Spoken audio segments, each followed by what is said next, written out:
dia memang kita katakan dia menyebarkan satu akidah yang memang sangat-sangat bahaya, yang mana akidah tersebut dia punya kesinambungan daripada dia menyebarkan akidah tersebut menyebabkan sampai ke hari ini masih ada lagi mereka yang hampir mengikuti kepada akidah yang disebarkan oleh Abdullah bin Sabah ini.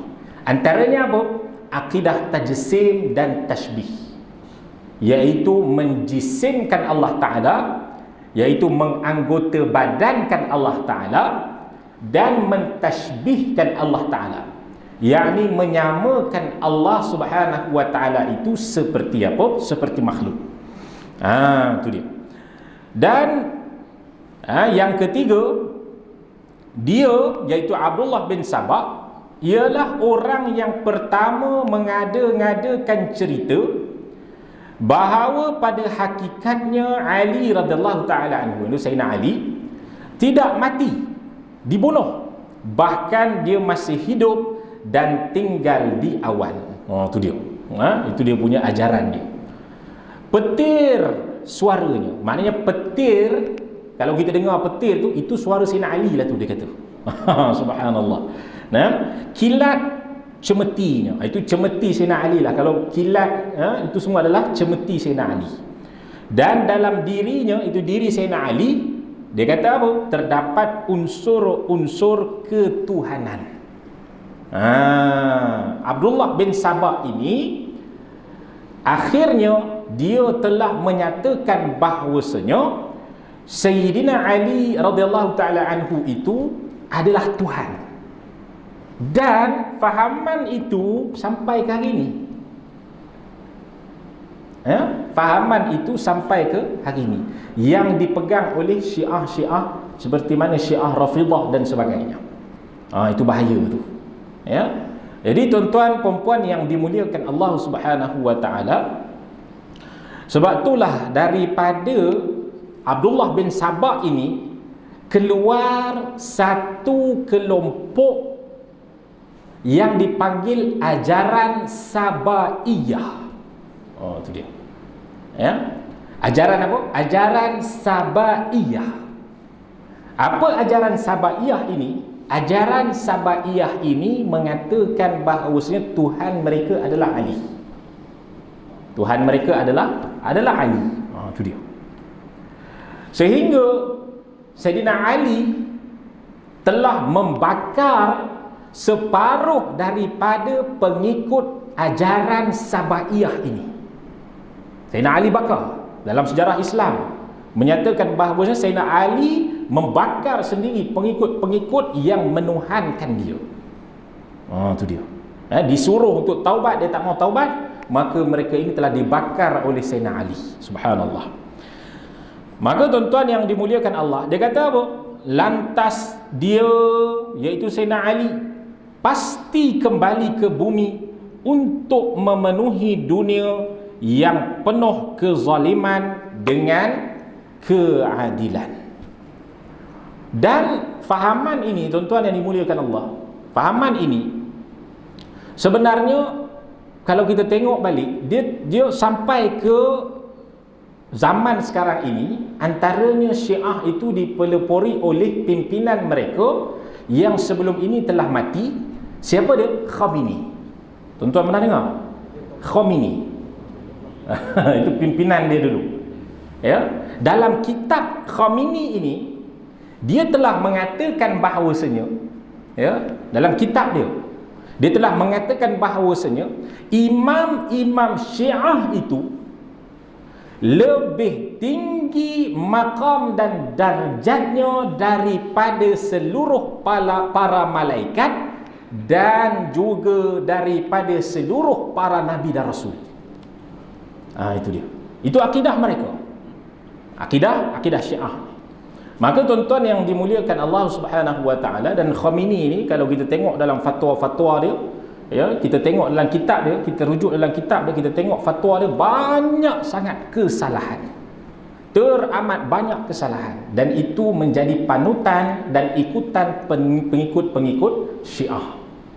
Maka tuan-tuan yang dimuliakan Allah Subhanahu wa taala, dia kata di sini, namun sesiapa yang mengkaji akidah orang Yahudi akan mendapati bahawa isu-isu yang dibawa oleh Abdullah bin Sabah kebanyakannya dicedok daripada fahaman Yahudi, yang menjadi amalan bangsa mereka ketika itu, iaitu mentajsimkan Allah, menjisimkan Allah dan sebagainya.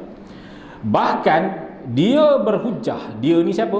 Abdullah bin Sabah tu berhujah mempertahankan kebenaran dakwaannya itu apabila berdepan dengan sesiapa yang cuba mempertikai kesahihannya dengan membawa beberapa peristiwa Musa alaihi salam yang dicemarinya dan yang diselewengkan. Mereka ada kitab-kitab tafsir mereka sampai ke hari ini. Kitab-kitab tafsir itu mereka menyelewengkan kisah-kisah para nabi, ya. Sehingga mereka kata Nabi Musa nampak Tuhan tu berjisim, berjirim dan sebagainya lah, kita kata beranggota badan dan sebagainya.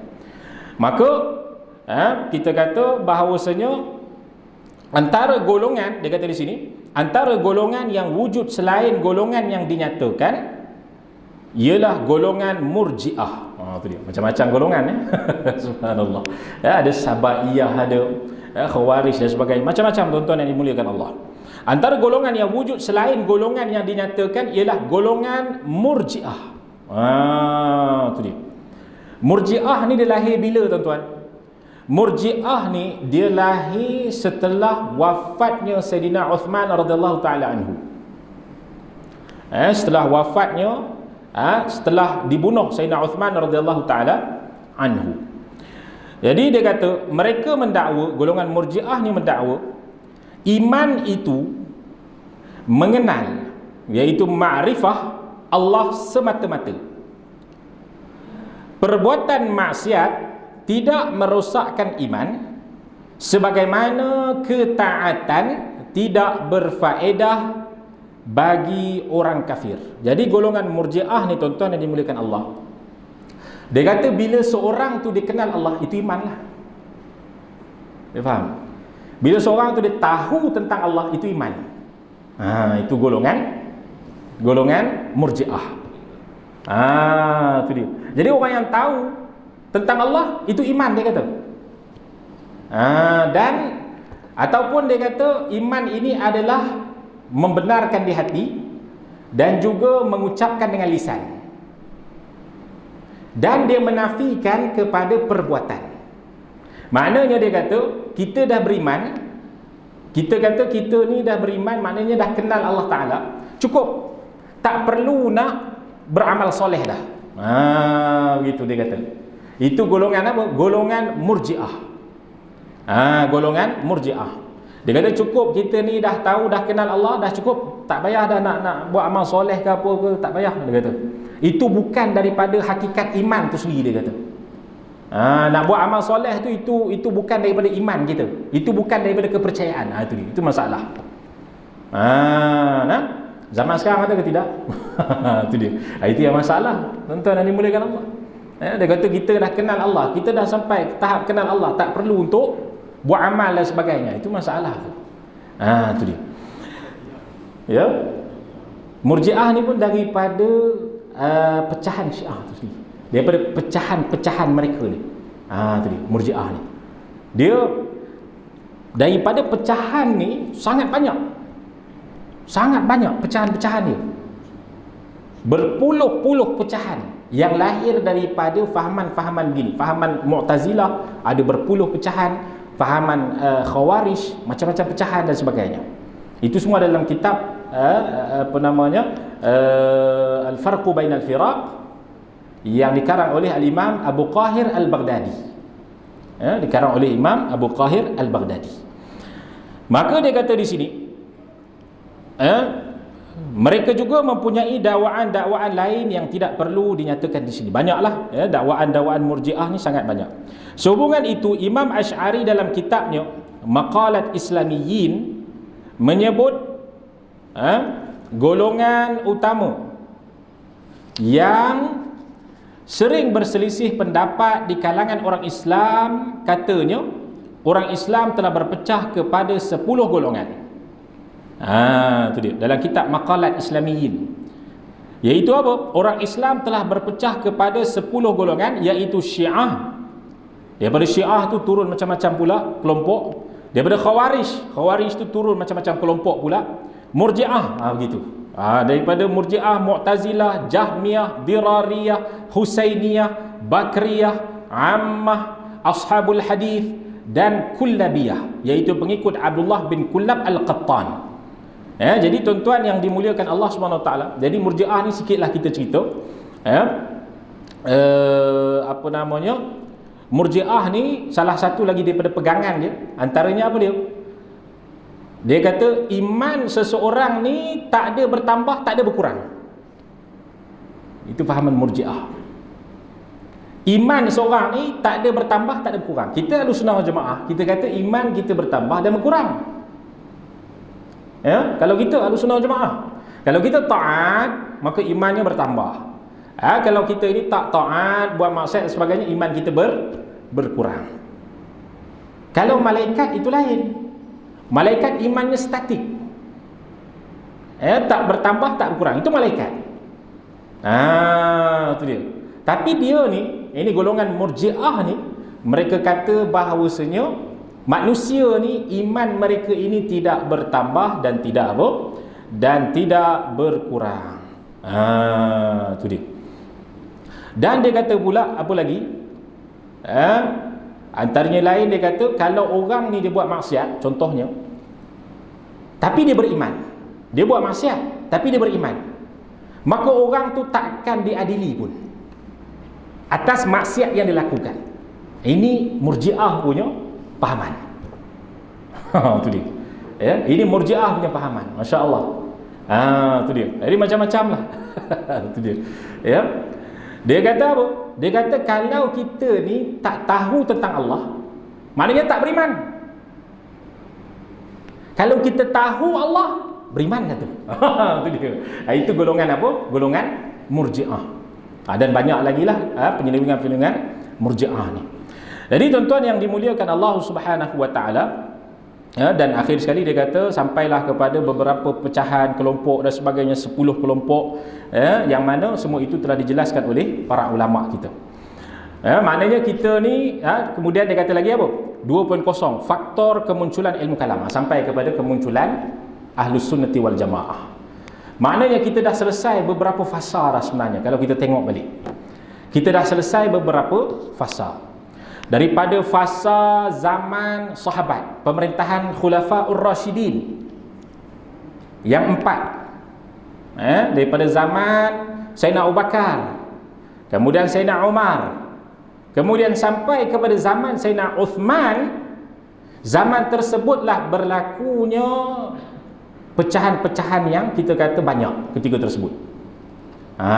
Datang kepada zaman Sayyidina Uthman, iaitu kalau kita kata zaman Khulafaur Rasyidin ni, zaman Khulafaur Rasyidin yang 4 ni, antara tahun 10 Hijri sampai 41 ke 42, lebih kurang 41 Hijri.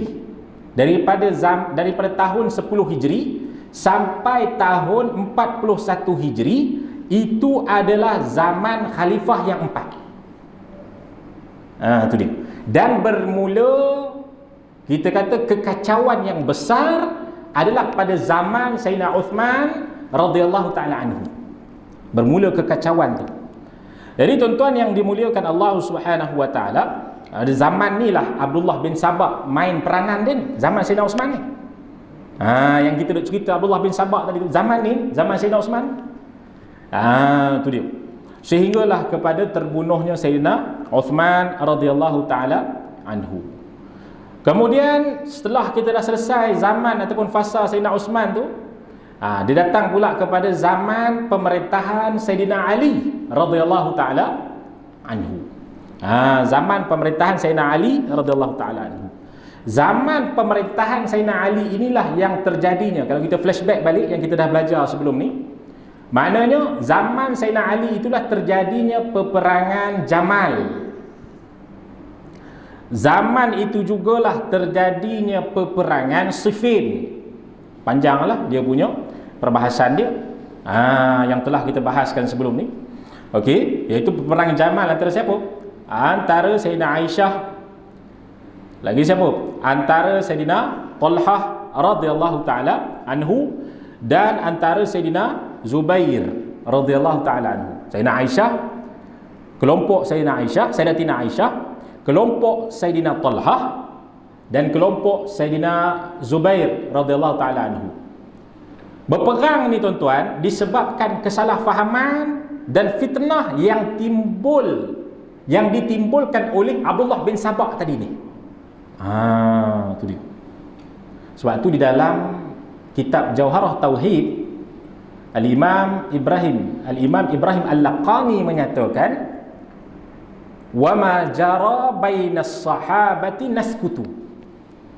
Apa yang berlaku di kalangan para sahabat, maka kita diamkan diri. Ya, kita diamkan diri. Sebab apa? Itu ijtihad mereka. Para sahabat, mereka memang ahlul ijtihad. Mereka sampai ke tahap ijtihad mereka dah. Dan mereka memang ahli dalam ijtihad. Jadi kalau mereka itu berijtihad, kemungkinan ada salahnya, kemungkinan ada betulnya. Dan kita katakan bahawasanya mereka ini semua adalah sahabat Rasulullah sallallahu alaihi wasallam. Itu Ahlus Sunnati wal Jamaah. Maknanya kita tetap memuliakan mereka, dan kita memahami bahawasanya berlakunya peperangan tersebut adalah kerana termakannya fitnah yang telah dilemparkan. Begitu.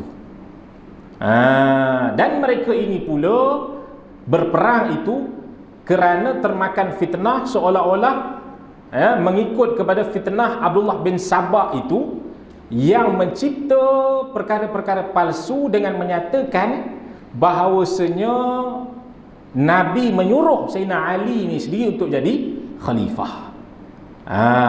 Itu dia. Maka inilah punca kepada permasalahan yang besar itu. Maka tuan-tuan yang dimuliakan Allah, kalau perang Siffin antara siapa? Antara kelompok Sayyidina Muawiyah dan kelompok-kelompok yang lain lah, perang Siffin. Jadi tuan-tuan yang dimuliakan Allah, perang Siffin itu juga di zaman Sayyidina Uthman radhiyallahu taala anhu. Perang Siffin, perang Jamal. Ini dua perang yang terbesar.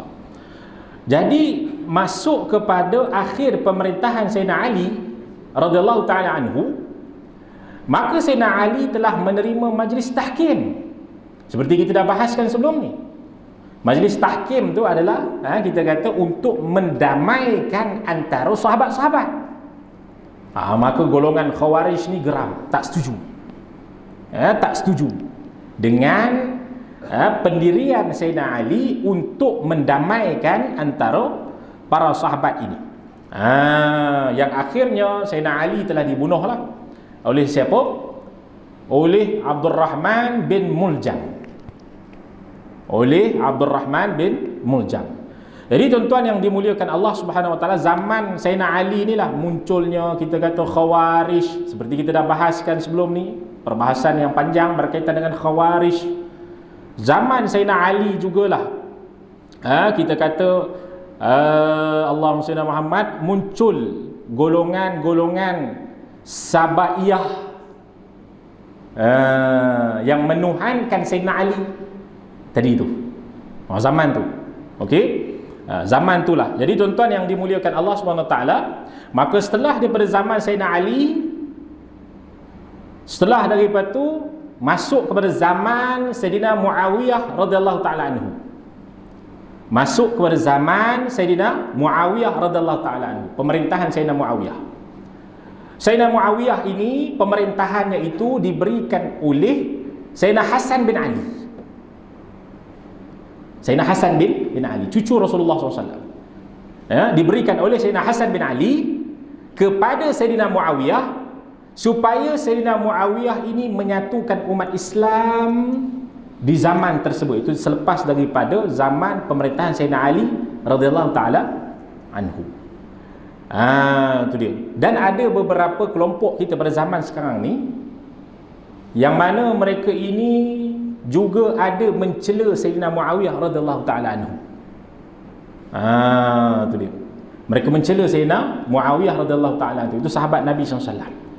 Maka di situ kita diamkan diri kita, ya, kita diamkan diri kita, kita ambil satu jalan tengah untuk kita ini tidak mencela mana-mana sahabat Nabi sekalipun.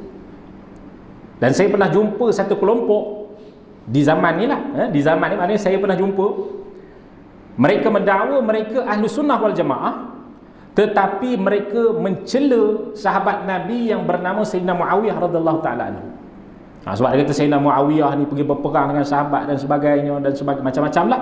Ya, Sayyidina Muawiyah ni adalah buruh dan sebagainya, macam-macam istilah-istilah. Ya. Jadi tuan-tuan yang dimuliakan Allah SWT, sehingga mereka ini telah mencela fizikal Sayyidina Muawiyah. Dia kata Sayyidina Muawiyah ni badannya besar, perutnya besar dan sebagainya. Na'udzubillah. Ya, kita tidak akan mencela para sahabat Nabi radhiyallahu alaihim ajma'in. Maka tuan-tuan yang dimuliakan Allah Subhanahu wa taala, sampai kepada zaman Sayyidina Muawiyah radhiyallahu taala anhu. Zaman Sayyidina Muawiyah ni, dia lebih kurang pemerintahan Sayyidina Muawiyah ni 80 tahun. Ya.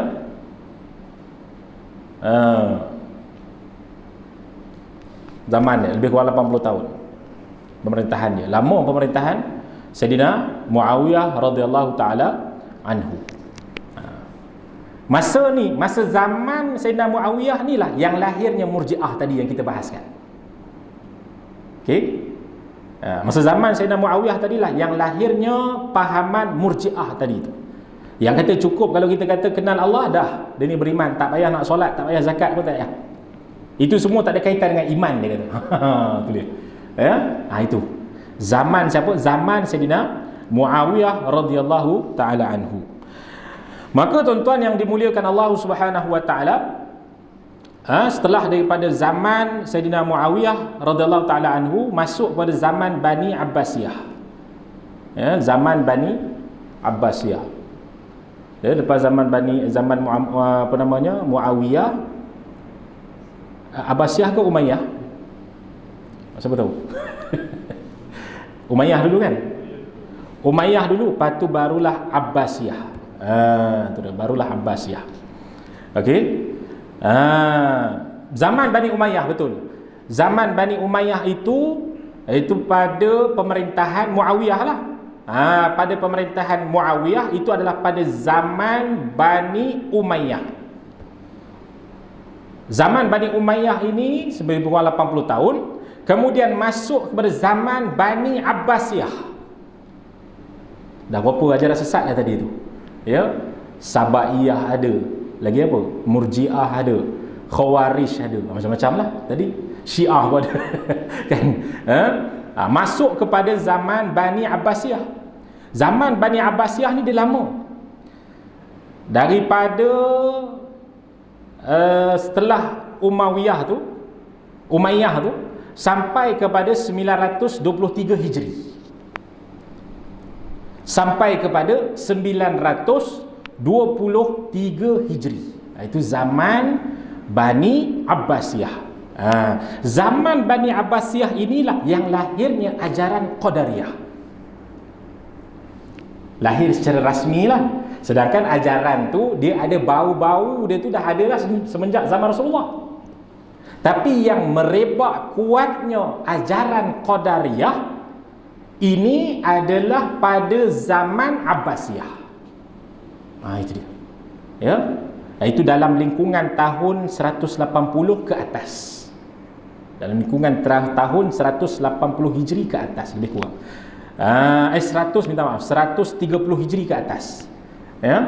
Sebab dia Umayyah tadi dia lebih kurang 80 tahun, dia 130 Hijri ke atas sampai ke 923 Hijri. Itu dia. Waktu itulah keluarnya Qadariyah yang diketuai oleh Ma'bad Al-Juhani. Ya, seperti kita dah bahaskan sebelum ni. Ya, pada muka surat berapa tu? Pada muka surat 70 tu, kan? Ma'bad Al-Juhani, itulah golongan Qadariyah ni, tuan-tuan yang dimuliakan Allah. Dan juga kita kata pada zaman itu jugalah zaman-zaman yang dikatakan sebagai zaman-zaman akhir sahabat tu. Maknanya tahun 132 ke atas Hijri itu zaman abad yang terakhir bagi generasi salafus soleh. Generasi salafus soleh 300 tahun, 300 Hijri. Itu kita kena ingat. Itu generasi salafus soleh. Bagaimana dinyatakan dalam hadis Nabi SAW, yang mana Nabi SAW beritahu tentang satu kurun, lebih kurang 3. Maknanya 300 tahun. Itu semua disebut radhiyallahu anhu. Kalau yang betul pegang dengan akidah Ahlussunnah wal Jamaah, itu disebut radhiyallahu anhu. Ya, zaman tu 300 Hijri itu. Okey? Dan mereka ini pula disebut sebagai zaman sahabat, zaman tabi'in, zaman tabi' tabi'in, dan juga zaman tabi' itba'ut tabi'in. Itu dia. Maknanya tabi'in lah. Ya, 300 tahun tu. 300 tahun selepas wafatnya Rasulullah sallallahu alaihi wa ala alihi wa ashabihi wa wasallam. Jadinya Qadariyah ni tuan-tuan muncul akhir zaman salaf, yang mana masuk pada zaman siapa tadi tu? Abbasiyah tadi tu. Itu dia. Masuk di zaman Abbasiyah tadi tu, iaitu pada 132 Hijri sampai kepada 300 Hijri itu. Itu dia. Itulah masa tersebarnya ajaran Qadariyah. Sampailah kemudian setelah tu sampailah lamalah kita kata tersebarnya ajaran tu. Dan di zaman itu juga, di zaman akhir salaf, antara yang hidup antaranya adalah Al-Imam Hasan Al-Basri. Hasan Al-Basri. Zaman itu juga ketika mana hidupnya Al-Imam Hasan Al-Basri, ketika itu jugalah lahir fahaman Mu'tazilah. Itu dia. Macam-macam tuan. Okey, ini kita cerita balik ni.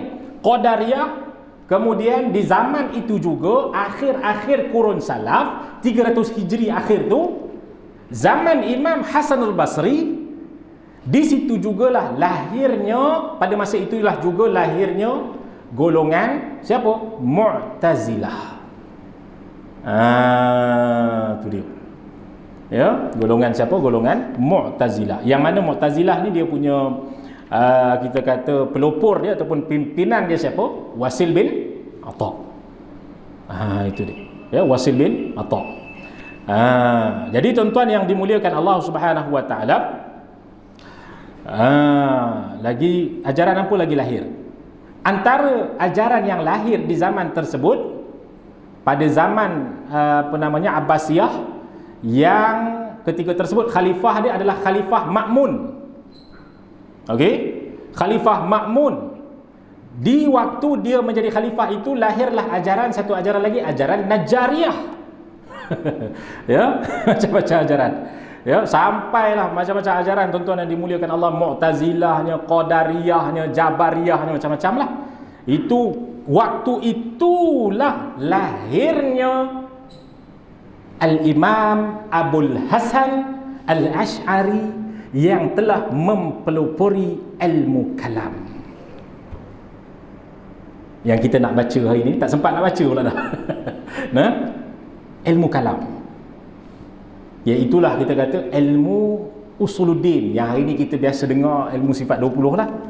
Ilmu sifat 20 yang selalu kita mengaji kalau di tanah Melayu ni, biasanya kitab Ummul Barahin oleh Imam As-Sanusi, kitab Jawharah Tauhid oleh Al-Imam Ibrahim Al-Laqani, kitab apa lagi, Faridatul Faraid, kitab Misbahul Munir, dan macam-macam lagi kitab-kitab yang berkaitan dengan ilmu sifat 20 ni, yang telah diajarkan oleh para ulama kita. Ni semua ni kait dengan sejarah ni, kemunculannya ilmu kalam ni.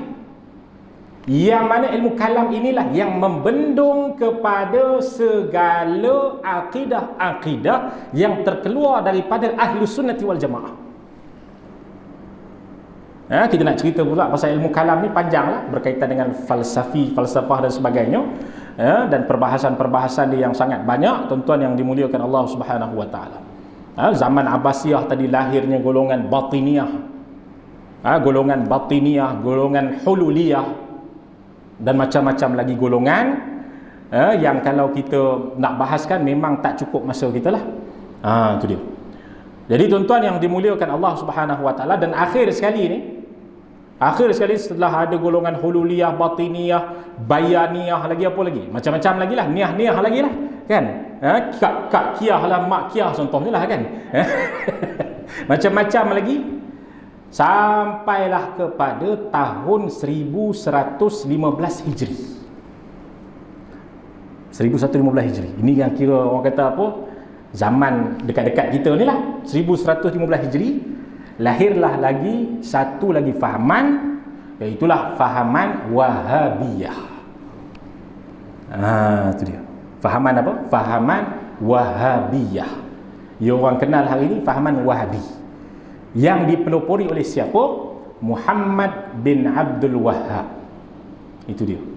Ya, kalau kita tengok dia punya akidah, tuan-tuan boleh tengok dalam kitab-kitab Wahabi sendiri, antaranya dalam kitab Qawaidul Muthla, antaranya dalam kitab Fathur Rabbul Bariyah, dan juga kitab-kitab mereka akidah Tahawiyah yang dikarang oleh mereka, Fathul Majid yang dikarang oleh mereka. Sehingga mereka juga, akidah mereka itu akidah yang menjisimkan Allah Ta'ala. Selalu masyhur kita tahu golongan Wahabi ni tahlil tak boleh, maulid tak boleh, talqin tak boleh, kan? Yang ni bid'ah, itu bid'ah. Bukan berkaitan dengan fiqh sahaja, malah berkaitan dengan akidah juga.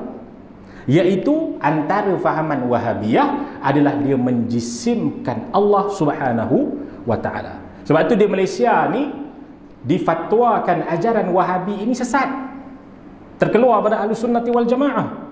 5 negeri telah memfatwakan ajaran Wahabi ini secara rasmi lah, telah memfatwakan bahawasanya ajaran Wahabi ini adalah ajaran sesat yang terkeluar daripada Ahlus Sunnati wal Jamaah.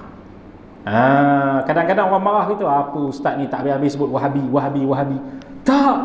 Ini kita nak cerita bab akidah ni, tuan-tuan. Bukan kita sengaja kita kata orang ni tengok, dia ni kalau kata maulid ni bid'ah ni, dia ni Wahabi. Orang dengar, oh ustaz ni tak habis kata orang Wahabi. Contohnya kan. Tak, tuan-tuan. Kita kena faham sebab apa kita kata dia tu Wahabi. Kita risau, takut-takut nanti dia boleh mempengaruhi pula generasi kita nanti, yang mana anak-anak kita nanti akan menjisimkan Allah Ta'ala. Kata Tuhan ada tangan, Tuhan ada mata, Tuhan ada kaki dan sebagainya. Tuan-tuan boleh tengok lagi kitab mereka. Sebab itulah Negeri Sembilan sendiri, kalau tuan-tuan nak tengok sendiri, di Jabatan Mufti kita sendiri, tuan-tuan boleh tengok fatwa kita sendiri yang mengatakan bahawasanya Wahabi itu tidak boleh diamalkan di Negeri Sembilan. Bahkan mereka-mereka yang ada pahaman Wahabi ini, yang cuba untuk mengajarkan kepada masyarakat, tauliah-tauliah mereka akan ditarik. Itu dia.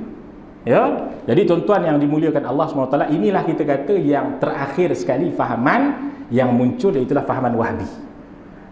Dan para ulama kita kata setiap daripada fahaman sesat ni mereka ada waktu mereka. Ada waktu muncul dan ada waktu akhir dia. Dan fahaman Wahabi ni dia insya-Allah dia ada waktu muncul dan ada waktu akhir dia nanti. Cumanya pada zaman sekarang ni kita diuji dengan apa? Diuji dengan mudahnya manusia ataupun orang ramai untuk mendapatkan maklumat melalui media sosial.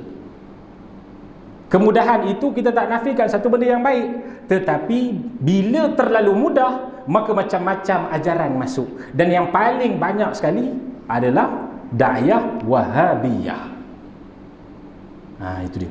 Jadi tuan-tuan yang dimuliakan oleh Allah Subhanahu wa taala, saya rasa sampai sini saja, insya-Allah kita akan sambung perbahasan kita pada masa yang akan datang. Kita sambung pada muka surat yang ke-74. Wallahu taala a'la wa a'lam.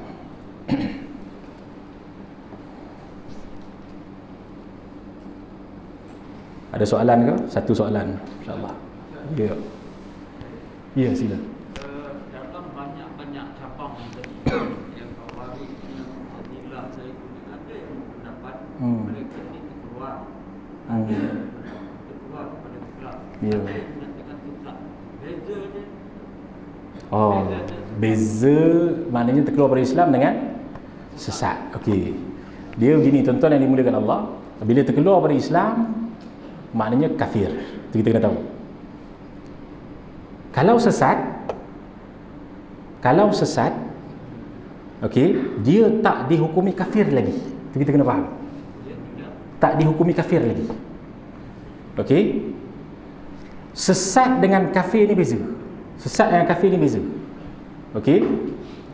Sesat ni tuan-tuan yang dimuliakan Allah Subhanahu Wa Taala, para ulama kata kita solat di belakang orang yang sesat, solat masih sah. Solat masih sah. Itu kena ingat. Kita solat di belakang orang kafir, solat memang tak sah. Okey. Dan orang yang sesat ini tuan-tuan yang dimuliakan Allah, dia ada masalah-masalah yang tertentu berkaitan dengan akidah. Okey. Tetapi dia tidak sampai ke tahap boleh membawa kepada kafir. Contoh, saya bagi satu contoh. Dia mengatakan Tuhan itu duduk di langit. Contoh. Bertempat di langit, mengambil tempat. Bila dia kata Tuhan duduk di langit, mengambil tempat, dan dia kata pula tapi, ada tapi dia. Tapi Tuhan ni dia duduk di langit tak macam makhluk duduk. Tu dia. Dekat situ kata para ulama kita, dia dalam keadaan itu dia masih lagi cuba untuk menyucikan Allah Ta'ala. Maka di situ seperti mana disebut dalam kitab Allahumma salli ala Muhammad, dalam kitab Fathul Majid bagi Syekh Nawawi Banten, dan dalam kitab-kitab yang lain, dia kata orang begini dikira dia ni sesat. Maknanya apa? Dia tak sampai ke tahap kafir. Sebab dia masih lagi cuba untuk menyucikan Allah Ta'ala. Dia ada tapi dia tadi tu. Tapi kalau dia kata Allah Ta'ala duduk di langit macam makhluk duduk, di situ kata para ulama kafir. Itu kita kena faham. Sebab itu dibahagikan antara dua, kata para ulama, dibahagikan antara jismun kal ajsam dan jismun laisa kal ajsam. Jisim ataupun anggota seperti mana anggota-anggota makhluk, dengan dia menyatakan anggota, tetapi dalam masa yang sama dia masih kata Tuhan tak macam makhluk. Itu dia. Itu kita kena faham di situ. Seperti mana golongan Mu'tazilah. Contohnya golongan Mu'tazilah mengatakan Allah Subhanahu Wa Taala ini telah beri kepada kita kudrah, iaitu kekuatan. Okey, kekuatan. Dengan kekuatan yang Allah beri itu, maka kita pergi ke masjid tanpa takdir Allah. Boleh faham? Yang kita dah bahaskan sebelum ni. Maknanya apa? Para ulama kata dia ni sesat. Qaul yang mu'tamad kata sesat. Sebab apa? Sebab dia masih lagi menisbahkan kepada Allah, yakni pada kudrah dia tadi tu, ataupun kekuatan dia tadi untuk pergi. Walaupun bila dia dah ada kekuatan, dia pergi itu dia kata Allah tak takdirkan dah. Tapi disebabkan dia masih menisbahkan Allah beri pada dia kudrah, maka kata para ulama itu sesat lagi. Kalau dia nafikan terus, Allah tak buat apa-apa langsung, Allah tak boleh takdirkan hidup aku langsung, dengan makna apa? Dia nafikan qada dan qadar Allah Ta'ala terus. Dia nafikan Allah Ta'ala yang menentukan segala-galanya, maka di situ kata para ulama kafir. Itu dia. Ya. Dan seorang yang dikatakan sesat ini, dia mestilah dipanggil, dia ni adalah dalam golongan ahlul qiblah. Dipanggil sebagai golongan ahlul qiblah. Maknanya masih lagi menghadap ke kiblat yang sama. Tapi orang yang kafir tadi, walaupun dia ni menghadap ke kiblat yang sama, tetapi tetap dia ini tidak termasuk dalam ahlul qiblah. Sebab apa? Dia telah kafir. Sebab tu dikatakan kalau kita solat belakang ahlul qiblah, sah. Ahlul qiblah siapa? Golongan sesat ni tadi. Tapi sebaiknya kalau kita tahu dia sesat, kalau kita tahu, contoh kita dengar dia cakap, dia kata Allah di langit tapi tak macam makhluk. Kalau kita dengar dia cakap, sebaiknya jangan kita solat dengan dia. Tapi kalau kita tak dengar lagi, kita dengar orang sana cakap dia tu ni, jadi Wahabi ni kita kata kan, dia kata kan, orang tu kata, kita sendiri tak dengar dia cakap macam mana, melainkan orang yang cakap tu adalah ulama besar, itu lain cerita. Ya, ini siapa pun kita tak kenal, tiba-tiba dia cakap, maka di situ tak apa, tak ada masalah lagi. Kita tak percaya pada dia pun tak apa. Tapi kalau dah memang ulama besar yang memang ahli, dia cakap pada kita, tiba-tiba kita tak percaya, itu tak boleh lah, kan? Itu memang kita kena ambil lah dia punya fatwa dia. Begitu. Tapi selagi mana kita masih tak tahu dia punya pegangan dia macam mana, selagi itu tidak ada masalah. Wallahu ta'ala a'la wa a'lam. Macam orang katalah kalau kita solat di Mekah Madinah macam mana? Itu dia. Ya. Jadi tuan-tuan yang dimuliakan Allah Subhanahu wa taala, itu pun satu isu juga tu ya. Macam mana kalau kita solat di Mekah dengan Madinah? Sebab di sana kita tahu fahaman mereka fahamannya bagaimana. Kan? Ini saya tak sebutkanlah secara jelas, kalau nak sebut pun kita tahu fahaman mereka itu fahaman Wahabi. Kebanyakannya. Ya. Dan pengalaman ini saya dapatkan selama 8 tahun berada di sana. Ya, 8 tahun berada di Madinah, memang saya tahu memang itulah fahaman mereka. Ya. Dan kita tetap juga kita kata masih sah lagi solat selagi mana kita tak tahu dia bagaimana.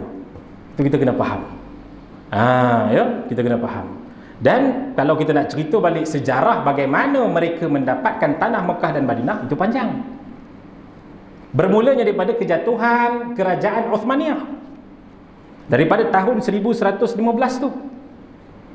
Ya, dan mereka dengan Bani Saud yang hari ini telah menukar nama tanah Hijaz, Madinah dan Mekah, tukar kepada nama keluarga mereka, iaitu Saudi. Arab Saudi itu adalah nama daripada keluarga keturunan Bani Saud. Sedangkan bukan nama asal Arab Saudi. Nama asal Arab Saudi adalah tanah Hijaz. Ya. Itu dia, ini panjang lah tuan-tuan yang boleh kata, tak apalah. Jadi insya-Allah kita akan sambung lagi pada masa yang akan datang. Wallahu taala a'la wa a'lam. Bismillahirrahmanirrahim. Alhamdulillahirabbil alamin wassalatu wassalamu ala asyrafil anbiya'i wal mursalin wa ala alihi wa ashabihi ajma'in. Allahumma faqihna fid din wa 'allimna at-ta'wil. Allahumma ij'alna minal ladzina yanzuruna al-kitaba nadratan wahidah wa yahfazuna ma fihi yafhamuna bihi wa ya'maluna bihi wa yuballighuna bihi. Wa sallallahu wa sallam ala sayyidina Muhammad wa ala alihi wa sahbihi wa baraka wa sallam. Walhamdulillahirabbil alamin. Wassalamualaikum warahmatullahi taala wabarakatuh.